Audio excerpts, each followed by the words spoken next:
Dark Souls 3, a game from a franchise synonymous with challenge, with the catchphrase prepare to die. Well, we here at Overcast Gamer feel that you should be able to enjoy games, regardless of your skill level.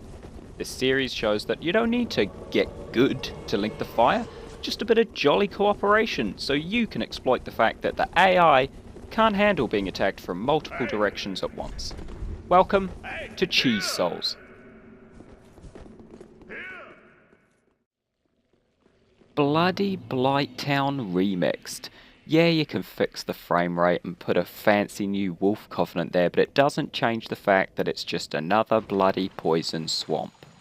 Constant damage over time mechanics are often frustrating, but combine that with a progression system that's basically, hey, go lit 3 more bonfires while being pursued by dragons that shoot ghosts at you, and this made for just about my most frustrating area in the game. The demon fight on the roof above the wolf shrine was fun, I'll give them that, but I think the final nail in my own coffin was when I found out that this area wasn't even necessary to reach the Abyss Watcher's fight. I already had that bonfire, why was I even here? For the ghost dragons? Okay, so progressing through that door after you've lit the 3 signal fires does take you in a roundabout way to the Fahrenheit perimeter bonfire, but if you already had it from passing through the Forgotten Path, you don't need to do this, though it actually kind of makes the Abyss Watcher's fight easier. Learning to mitigate that constant damage and just play more safely can really come in handy with this next boss fight.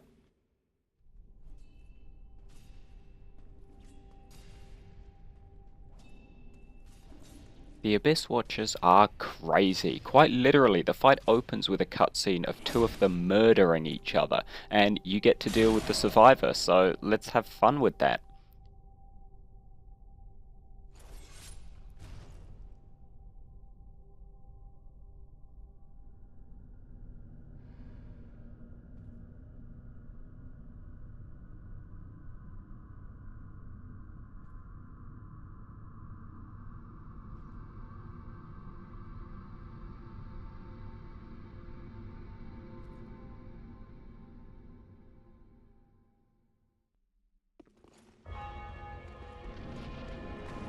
The fight will begin with the Watcher using a gap closer, and from there there's a number of attacks to look out for.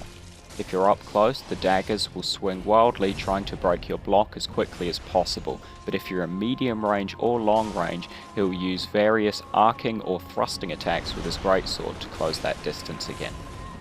You won't be too far into this fight before a second Watcher joins the fray, but that's why we bring Phantoms, right guys?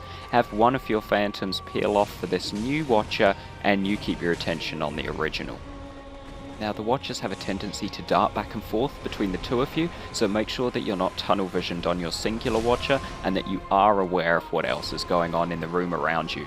You need to be able to change target on the fly, and adapt to fighting whichever Watcher is now up in your face. Now, whether you're enjoying the challenge of this fight or wallowing in despair at the fact that this boss is using our own tactics against us, it won't be too long before a 3rd Watcher enters the fray. However, this Watcher can be a bit of a gift. Just sit back and watch as old Red Eyes goes a bit mental and starts fighting the other Watchers for you. Well, I guess don't fully sit back, you're probably going to get attacked by the other Watcher at the same time, so really use this opportunity for yourself and your Phantoms to focus on one of the Watchers that doesn't have glowing red eyes and try to take him down as quickly as possible. Now, while the Red Eyes Watcher is attacking the others for you, he's also targetable as an enemy and will also do some serious damage to you if you get in his way, so it's best to target whoever he isn't and just try to steer clear for now. At this rate, it won't be long until that health bar hits 0 and you think you've beaten your first Lord of Cinder. But you haven't.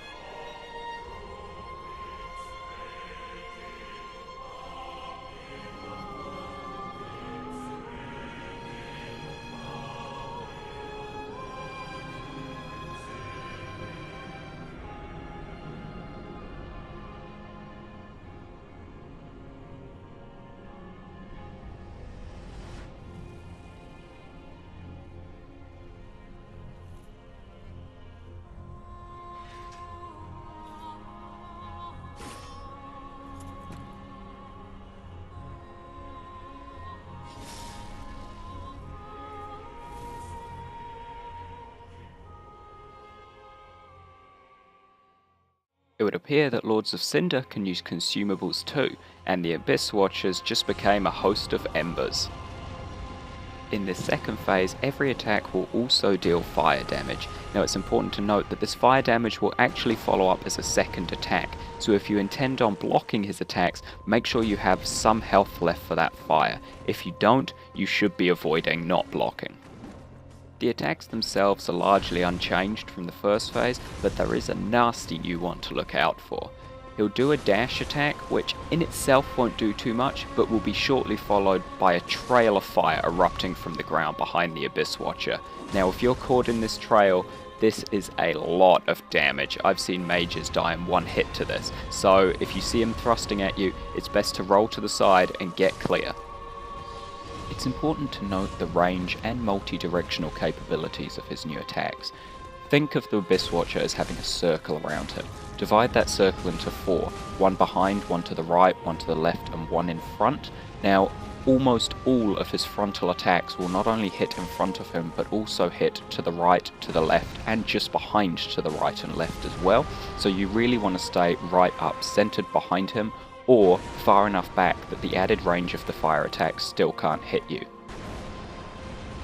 I found backstabbing to be the easiest way to win this stage of the fight, so just have whoever's not being targeted by the Watcher following him, backstabbing whenever possible, and you should see him defeated in not too long. You've just defeated your first Lord of Cinder, and had a taste of the real bosses in Dark Souls 3, but there's no rest for the undead, so light that bonfire, rest up, and press on.